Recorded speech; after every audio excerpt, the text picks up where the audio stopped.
데살로니가전서 1장 2절, 3절, 4절 교독하시겠습니다.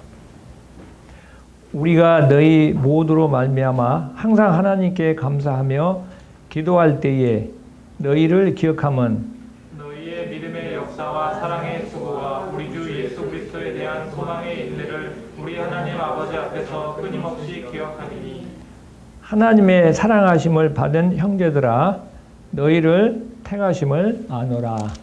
아멘. 오늘 데살로니가 전서를 봤는데요.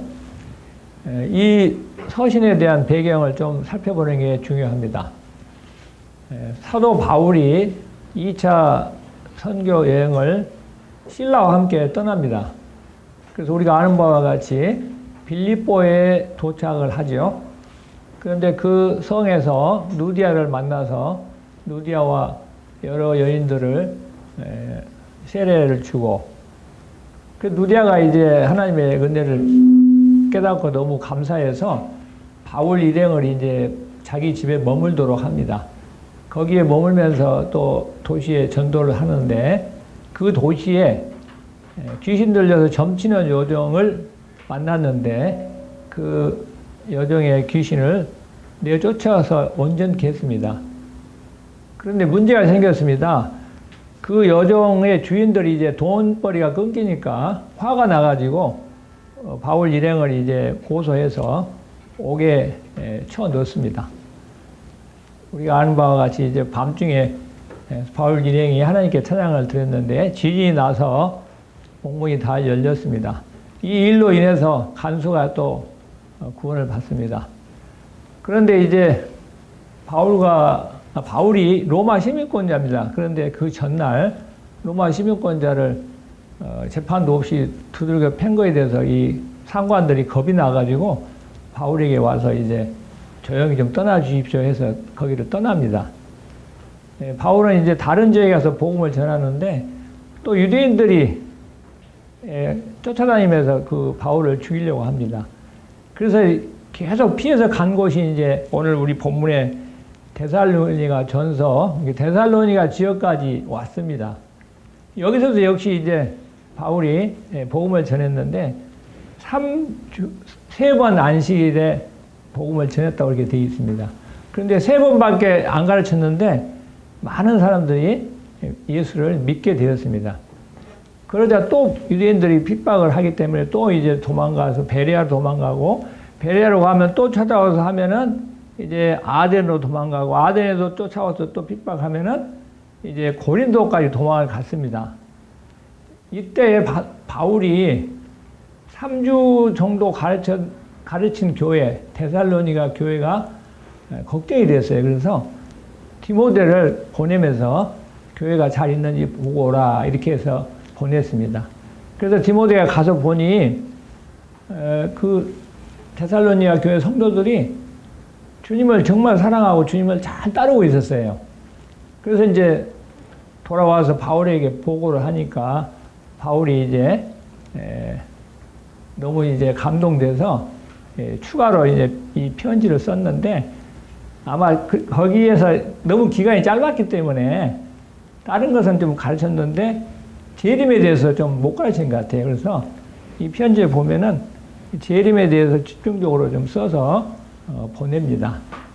그런데 이제 여기 우리가 본 부분은 인사말 바로 끝나고 지금 무슨 얘기를 하냐면은 너희들이 그 가지고 있는 믿음의 행위와 사랑의 수고와 소망의 인내를 칭찬하고 있습니다. 그래서 이 3가지에 대해서 좀 구체적으로 알아보려고 합니다. 여기 우리말에는 사랑의, 믿음의 역사 그렇게 되어 있는데 정확하게 말하면 믿음의 행위입니다.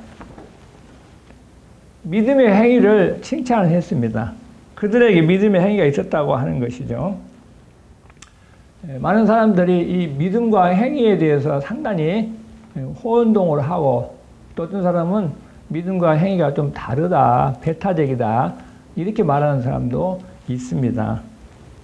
물론 성경에서는 우리가 구원받는 데는 행위는 아무 상관없습니다.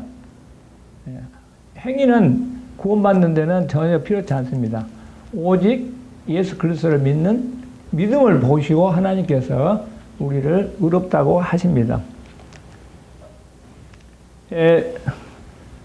사도 바울이 오직 믿음에 대해서 많이 강조했는데 그 한 성경 구절을 읽어본다면 에베소 2장 8절에 너희가 그 은혜를 인하여 믿음으로 말미암아 구원을 받았으니 이것은 너희에게서 난 것이 아니요 하나님의 선물이라.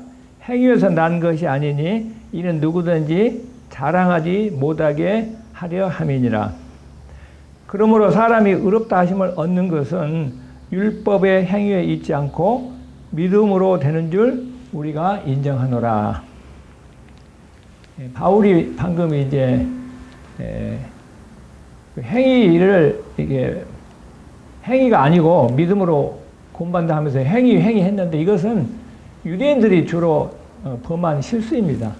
유대인들은 하나님이 주신 그 율법이라고 하는 것은 마땅히 사람들이 그렇게 살아야 되는 것이죠. 사람들이 사는 길을 제시한 것이죠. 마땅히 지켜야 될 율법이죠. 그런데 유대인들은 그 율법을 잘 지키면은 하나님이 의롭다라고 인정하실 것이다. 율법을 지키는 것 하나의 공로로 여겨서 그 공로를 하나님께 보여드리면 하나님이 의롭다고 할 것이다. 이렇게 생각하고 율법을 열심히 지켰습니다. 그런데 예수님께 내려오셔서 하나님이 보낸 자를 믿어야 의롭게 된다라고 말했을 때에 그들은 이미 그 생각에 굳어 있었기 때문에 예수를 배척하고 여전히 율법의 행위로 구원받으려고 고집을 부렸습니다. 그것을 사도 바울이 항상 지적을 하는 것입니다. 그런데 너무나 재밌는 것은 오늘날도 유대주의자들이 있다고 하는 것이죠. 자기가 착하게 살면은 죄를 안 지으면은 하나님께서 자기를 받아주실 것이다. 하나님께서 자기를 의롭다 할 것이다. 이렇게 생각하는 사람이 있다고 하는 것이죠. 천만의 말씀입니다. 예수를 믿는 그 믿음으로 구원받는 것 외에 다른 방법은 없는 것입니다. 율법의 행위로는 결코 사람이 의롭게 될 수 없습니다. 그래서 우리가 지금 다 하나님 앞에서 인정을 받았는데 우리는 하나님으로부터 의롭다는 그 판결을 받은 사람인데 우리가 율법의 행위로 의롭다함을 받은 것이 아니라 예수 그리스도를 믿는 믿음을 통해서 우리는 의롭다함을 받은 것입니다. 그러나 오늘 본문에 보면은 사도 바울이 데살로니가 교회 성도들의 행위를 칭찬했죠. 왜 행위를 칭찬했을까요? 이 행위는 앞서서 설명한 율법의 행위가 아니고 믿음에서 나온 행위이기 때문에 칭찬을 한 것입니다. 쉽게 말해서 그들은 자기들이 가진 믿음을 이제 나타냈는데 일상생활 가운데서 하나님이 기뻐하시는 생활을 함으로써 자기들의 가진 믿음을 나타냈다. 행위로서 자기의 믿음을 증거했다. 이런 얘기입니다. 그러니까 사도 바울이 칭찬을 한 것입니다. 오늘날 우리도 마찬가지입니다. 만일 내가 참 믿음을 소유하고 있다면은 내 믿음은 나의 행위로서 자연스럽게 나타나는 것입니다. 반대로 내 행위는 하나님께 보여서 하나님께로부터 어떤 은혜를 받고 하나님께로부터 인정을 받으려고 하는 행위가 아니고 이미 하나님으로부터 인정받고 이미 하나님이 베푸신 그 은혜에 대한 보답인 것입니다.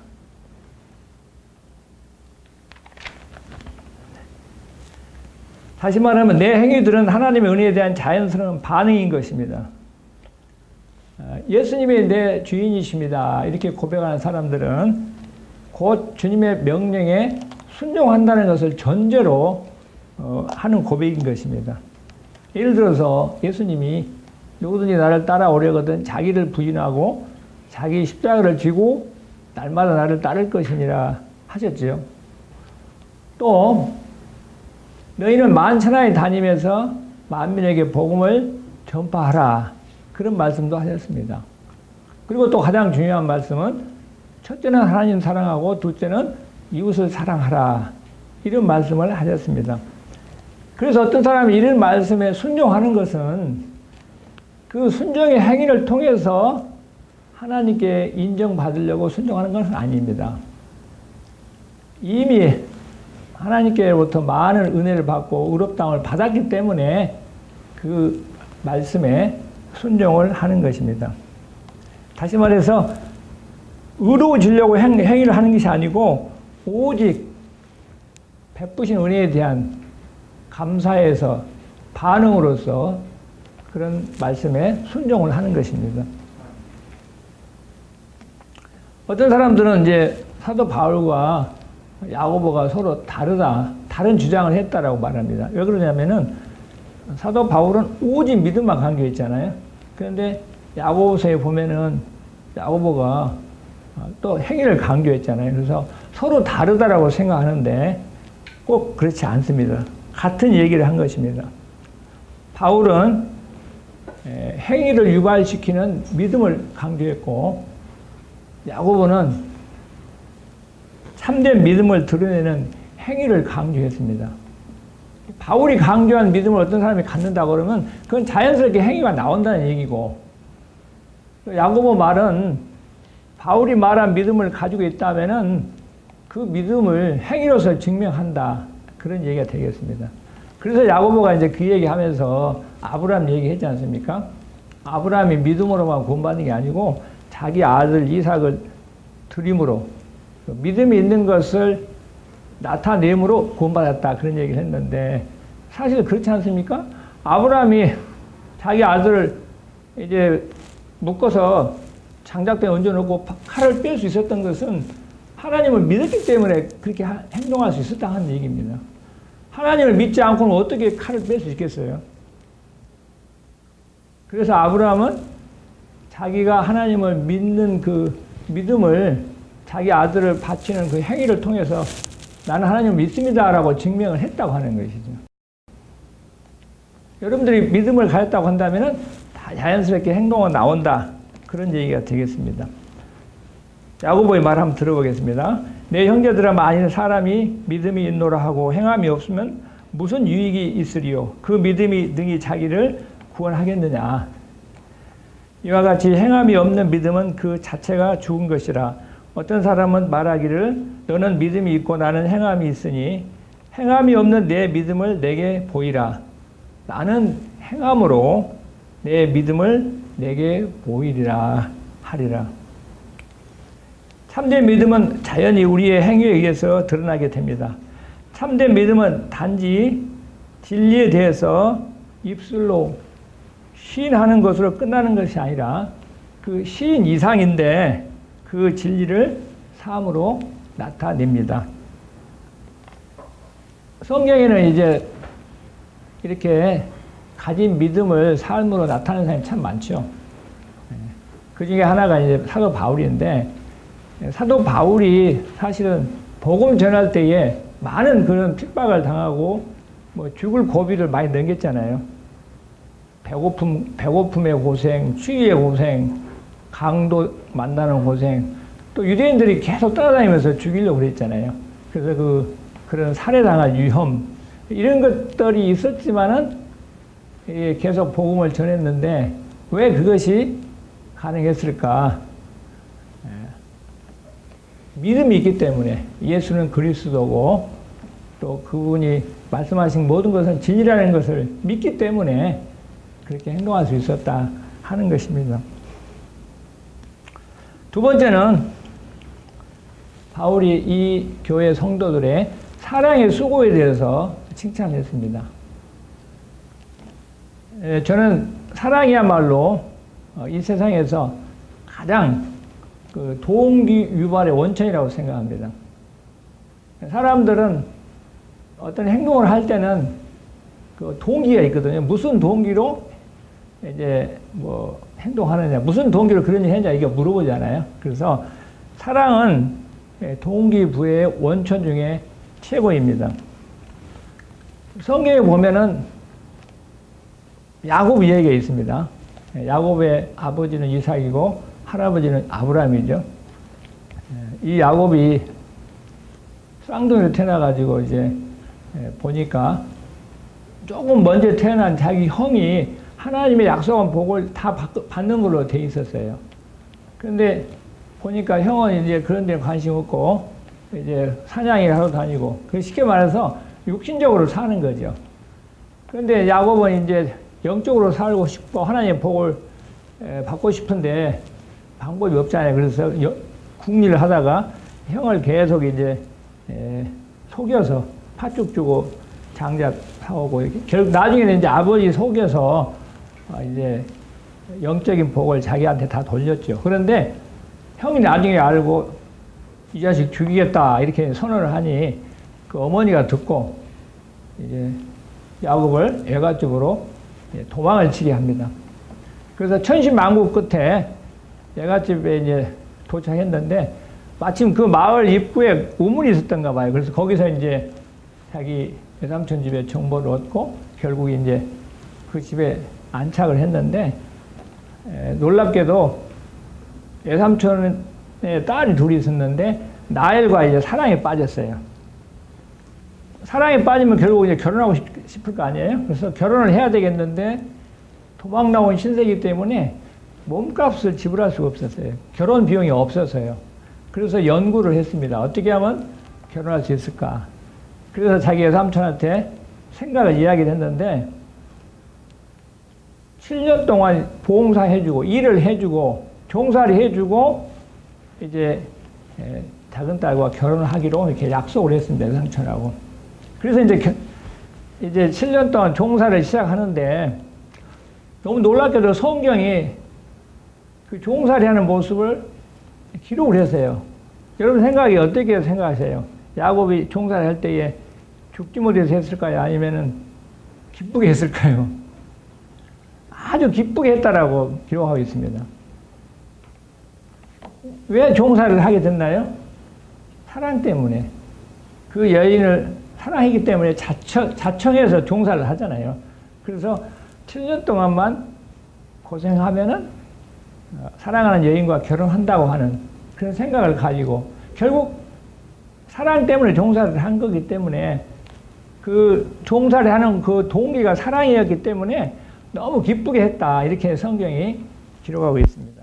제가 한번 읽어보겠습니다. 창세기 29장 20절. 야곱이 라헬을 위하여 7년 동안 라반을 봉사하였으나 그를 사랑하는 까닭에 7년을 며칠같이 여겼더라. 여러분 이런 사랑을 하시기 바랍니다. 어떤 사람을 위해서 자기가 종사를 하는데 그 종사가 하나도 힘들지가 않아. 그냥 그 긴 7년이 며칠 동안 같이 여겨졌어요. 젊은이라면 이런 사랑 한 번씩 해보시기 바랍니다. 여기 보니까 다 그런 사랑을 할 사람들, 그런 사랑을 할 자격을 지금 가지고 있고, 그런 사람들 같은데, 사랑이라는 게 바로 이런 것입니다.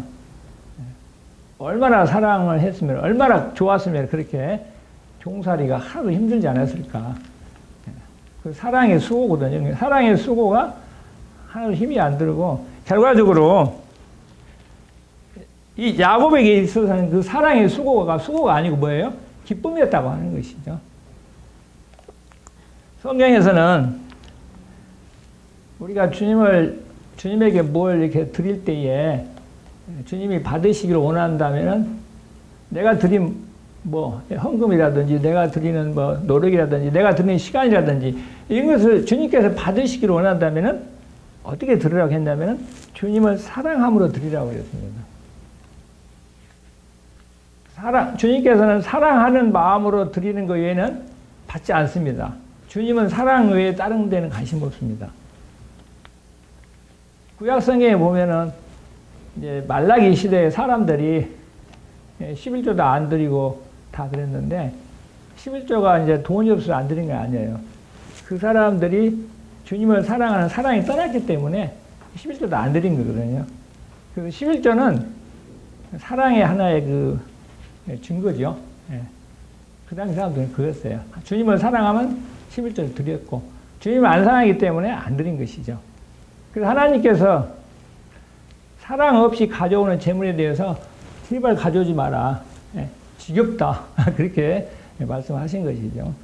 여러분, 주님께서 나의 헌신, 나의 무엇을 받아주시길 원한다면은 주님을 진실로 사랑하는 다음에 사랑하는 마음으로 드려야 할 것입니다. 그래서 사랑이 최고라는 것이죠. 그래서 사도 바울이 사랑을 기록하기를 내가 사람의 방언과 천사의 말을 할지라도 사랑이 없으면 소리나는 구리와 울리는 괭가리가 되고 내가 예언하는 능력이 있어 모든 비밀과 모든 지식을 알고 또 산을 옮길 만한 모든 믿음이 있을지라도 사랑이 없으면 내가 아무것도 아니요. 내가 내게 있는 모든 것으로 구제하고 또 내 몸을 불사르게 내어줄지라도 사랑이 없으면 내게 아무 유익이 없느니라. 여기 엄청나잖아요. 사역들이 막 구제도 엄청나고 천사의 말에다가 모든 지식, 정확한 어떤 설교 이런 것들이 다 사랑이 없다면은 아무것도 아니다.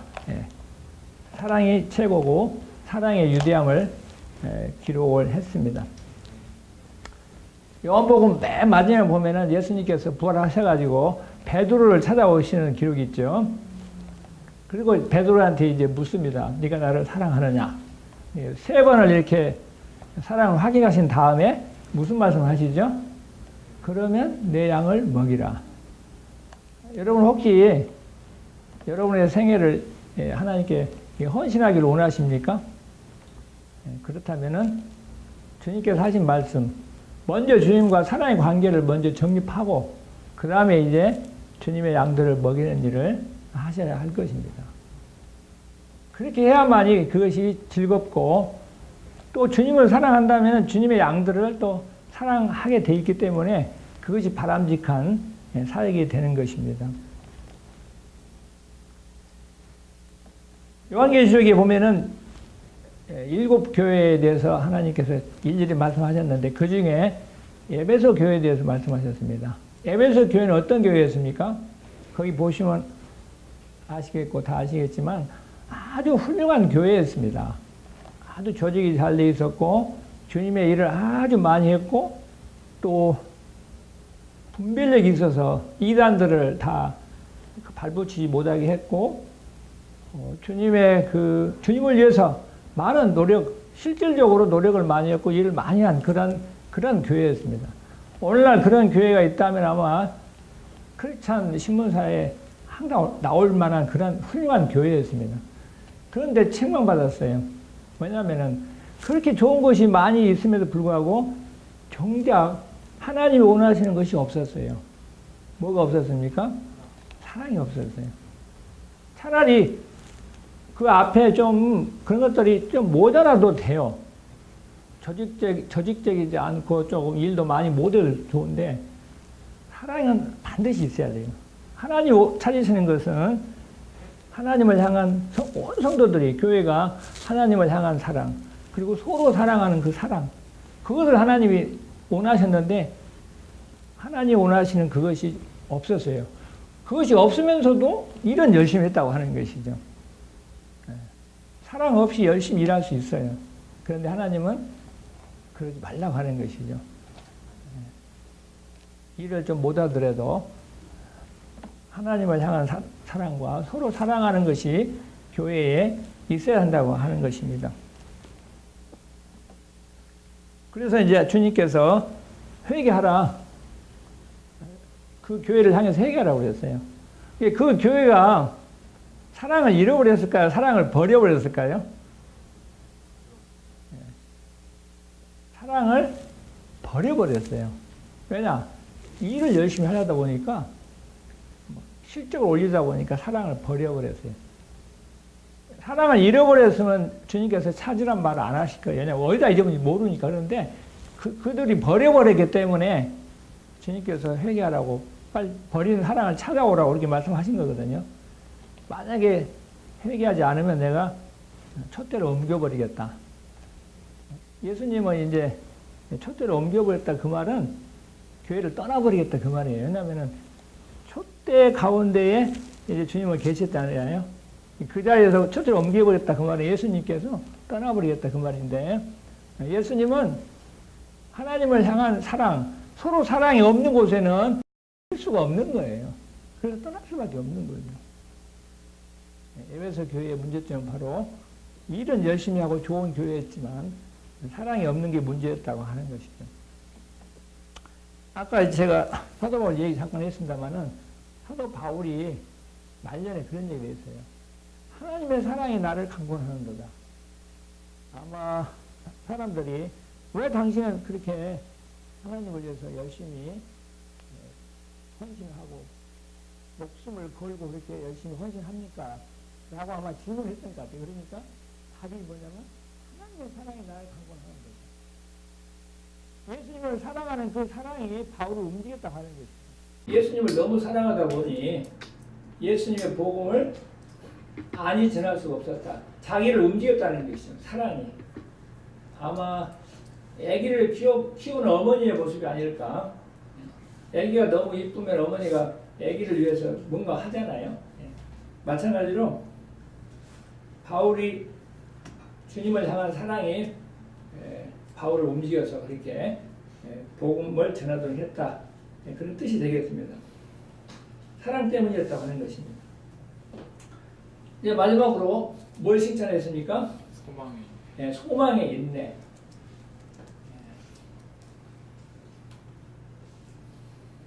여기서 말하는 소망의 인내는 예수 그리스도의 영광스러운 재림에 대한 것입니다. 그들은 데살로니 교회 성도들은 주님이 곧 재림하신다는 그런 믿음 가운데서 살았습니다. 그 나중에 보면 이제 주님이 곧 오실 거니까 우리 같이 이렇게 교회에 모이는 동기가 뭐냐면은 같이 있다가 같이 주님께 갑시다 이런 어떤 소망 가운데서 늘 모였어요. 그런데 이 소망은 반드시 인내가 필요합니다. 이렇게 같이 모여서 주님을 기다리는데 주님이 안 와요. 그러면 이제 인내력이 없는 사람은 이제 포기합니다. 이제 재림을 기다리는 걸 포기해요. 근데 성경에 보면은 그러지 말라. 끝까지 오실 때까지 그 믿음, 오신다는 믿음, 그 믿음을 가지고 그 소망을 버리지 말라. 인내심을 가지고 소망을 버리지 말라. 그렇게 이제 성경에서 우리에게 권면합니다. 그 대표적인 것이 뭐냐면 야고보서 5장 7장이에요. 5장 7절이에요. 그러므로 형제들아 주의 강림하시기까지 길이 참으라. 보라 농부가 땅에서 나는 귀한 열매를 바라고 길이 참아 이른 비와 늦은 비를 기다리나니. 여러분 예수 그리스도가 다시 오신 여러분들의 소망입니까? 인내심을 가지고 기다려야 됩니다. 포기하면 안 됩니다. 바울이 로마서에서 이렇게 이야기했습니다. 우리가 소망으로 구원을 얻었음에 보이는 소망이 아니니 보는 것을 누가 바라리요? 만일 우리가 보지 못하는 것을 바라면 참음으로 기다릴지니라. 베드로도 이야기했습니다. 베드로 3장 10절에서 사랑하는 자들아 주께는 하루가 천년 같고 천년이 하루 같다는 이 한 가지를 잊지 말라. 주의 약속은 어떤 이들이 더디다고 생각할 같이 더딘 것이 아니라 오직 주께서는 너희에 대하여 오래 참으사 아무도 멸망하지 않냐고 다 회개하게 이르기를 원하시느니라. 사실 서기 한 100년쯤에서 예수님 오셨다고 하면은 우리는 다 구원을 받지 못했을 겁니다. 회개할 기회가 없었기 때문에. 지금 베드로가 하는 얘기 그거예요. 바로 오셔야 되지만은 좀 더 지체함으로 인해서 그 지체하는 기간에 사람들이 주께로 돌아오는 것을 하나님이 바라고 좀 이렇게 늦추시는 거다. 안 오는 것이 아니고 약간 늦추시는 거다 그 말이죠. 그래서 이제 좀 늦추고 그 다음에 어떻게 돼요? 그러나 주의 날이 도둑같이 오리니 그 날에는 하늘이 큰 소리로 떠나가고 물질이 뜨거운 불에 풀어지고 땅과 그 중에 있는 모든 일이 드러나리로다. 반드시 오신다는 말씀인 것입니다.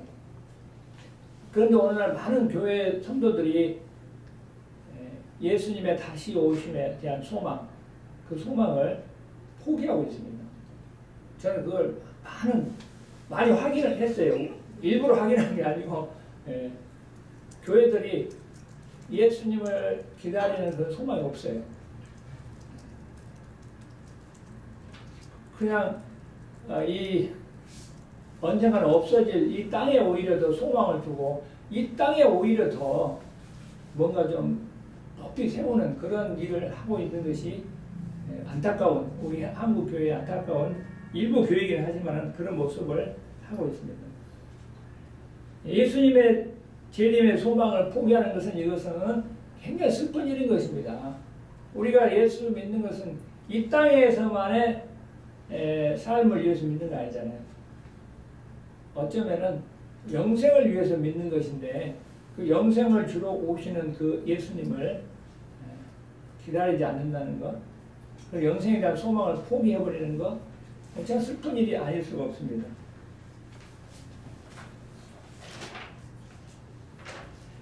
우리가 이제 소망을 포기하면 문제가 생깁니다. 청소년들이 왜 사고를 잘 치는지 잘 아시죠? 소망이 없어요. 꿈이 없어요. 어떤 꿈이 있으면은 그 꿈을 향해서 노력도 하고 힘을 거기다 쏟는데 그게 없기 때문에 이제 타락을 하는 것이죠. 우리 교회도 마찬가지예요. 교회 출석하고 신앙생활 하지만은 그 소망이 없다면은 이상하게 흘러갑니다. 주님을 만날 소망, 주님이 오시면은 영광스러운 나라를 가지고 오신다고 그랬잖아요. 그 소망을 가지시기 바랍니다. 만약에 그 소망을 갖는다면은 그 소망이 나를 주도적으로 깨끗한 생활로 움직인다고 성경에서 말하고 있습니다. 그 부분이 요한일서 3장 3절인데 주를 향하여 이 소망을 가진 자마다 그의 깨끗하심과 같이 자기를 깨끗하게 하느니라. 우리가 우리를 깨끗하게 하는 게 아니고 우리는 단지 그 소망을 가졌는데 그 소망을 가진 그 소망이 나를 바른 생활로 이끌고 주도적으로 나의 생활을 깨끗하게 한다. 그런 말이 되는 것입니다. 그래서 우리는 소망을 갖는 게 그만큼 중요합니다. 그래서 시편 기자가 권면하기를 너는 여호와를 바랄지어다 강하고 담대하며 여호와를 바랄지어다 여호와 앞에 잠잠하고 참고 기다리라. 자기 길이 형통하며 악한 꾀를 이루는 자 때문에 불평하지 말지어다. 내 영혼아 내가 어찌하여 낙심하며 어찌하여 내 속에서 불안해하는가. 너는 하나님께 소망을 두라. 그가 나타나 도우심으로 말미암아 내가 여전히 찬송하리로다. 또 예레미야가 말하기를 사람이 여호와의 구원을 바라고 잠잠히 기다림이 좋도다 했습니다. 데살로니가 교회 성도들에게 주님께서 이제 사도바울이 두 번째 편지를 썼는데 3장 5절에 보면은 주께서 너희 마음을 인도하여 하나님을 사랑하고 또 그리스도를 인내하며 기다리게 하시기를 원하노라 라고 사도 바울이 그 교회를 향해서 기도했습니다. 히브리서에 보면 온통 소망에 대해서 우리에게 권면하고 있는데 히브리서 6장 12절 게으르지 아니하고 믿음과 오래 참음으로 말미암아 약속들을 기업으로 받는 자들을 본받는 자 되게 하려는 것이라. 히브리서에 보면 아브라함을 비롯해서 그 믿음의 조상들이 아주 멀리 있지만은 항상 거기를 바라봤다고 하는 것입니다. 아브라함 같은 경우는 그 소망이 삶의 목적이었던 그대. 그래서 여기에서 생활은 이제 그냥 지나가는 생활이기 때문에 성경에 보면은 그 소망을 위해서 아브라함은 영구적인 집을 짓지 않았다. 잠깐 그냥 있다 가는 거니까 장막에서 살았다. 그렇게 되어 있습니다. 소망이 없는 사람은 아무래도 여기다가 튼튼한 집을 짓고 뭐 이 생활에 더 집착할 거 아니에요? 그런데 아브라함은 그러지 않았다고 하는 것입니다. 또 아브라함이 히브리서 기자가 아브라함에 대해 이야기하고 읽지 하겠습니다. 제가 이같이 오래 참아 약속을 받았느니라. 아마 이것은 75세에 그 아들을 약속받고 오래 참아서 25년이나 참아서 아들을 얻은 그 이야기를 하는 것 같아요. 그래서 이와 같이 우리가 오래 참아서 하나님께서 오신다고 하는 그런 뉘앙스가 있습니다. 왜냐하면 우리는 시간이 좀 10년이라고 하면 굉장히 길게 느껴지지만 하나님께서는 잠깐으로 느끼시기 때문에 그 차이 때문에 우리는 오래 참아야 된다고 하는 그런 말씀이 드는 것입니다. 또 히브리서 12장에 보면은 우리 앞에 당한 형주를 인내로 경주하라고 그렇게 권면하고 있습니다. 이와 같이 이제 믿음, 소망, 사랑 세 가지를 살펴보았습니다. 믿음의 역사, 사랑의 수고, 소망의 인내. 바울이 고린도전서 13장에서도 이것을 다시 한번 언급을 했습니다. 그런즉 믿음, 소망, 사랑 이 세 가지는 항상 있을 것인데 그 중에 제일은 사랑이라. 끝으로 이제 우리가 이것을 위해서 기도할 것을 권면하면서 말씀을 마무리를 하고자 합니다. 우리가 이 세 가지가 있어야 한다고 하는 것이죠. 믿음의 행위, 그 다음에 사랑의 수고, 그 다음에 소망의 인내 이 세 가지가 우리 교회에 또 여러분 가정에 여러분 개개인들에게 꼭 있기를 기도하기를 권면하면서 마치겠습니다. 기도하겠습니다.